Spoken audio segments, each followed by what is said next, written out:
Je suis Katouchka Colomb, je suis psychologue clinicienne depuis plus de 25 ans.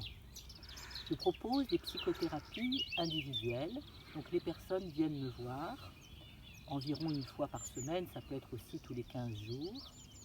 Et je vais proposer bien évidemment un travail où le verbal va avoir une place importante, nous sommes des êtres de langage, mais aussi je vais l'articuler à un travail émotionnel et corporel.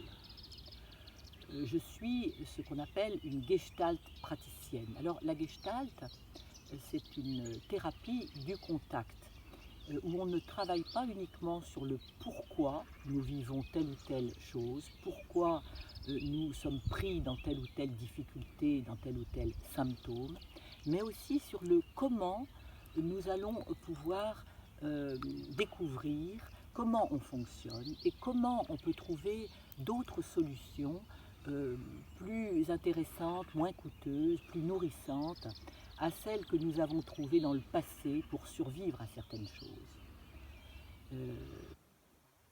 J'accompagne les gens en individuel et aussi en groupe. Je pense que le groupe est très intéressant et il va venir décupler le bienfait des séances individuelles.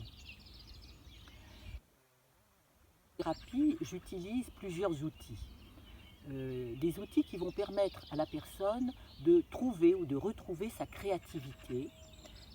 Pour moi, la créativité, c'est signe d'équilibre.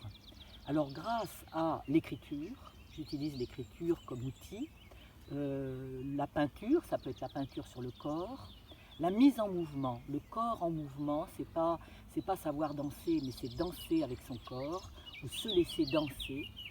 Le théâtre d'improvisation est un outil très intéressant, le clown aussi.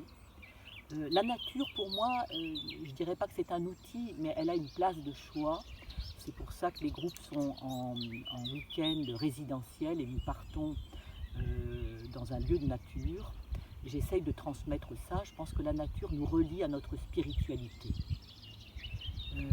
Voilà un peu l'ensemble des choses qui vont permettre à la personne que je vais accompagner de dépasser sa problématique, d'abord de la comprendre. La compréhension psychologique est importante, mais elle n'est pas suffisante pour le changement. Et pour le changement, le travail à l'émotionnel et au corporel va être incontournable.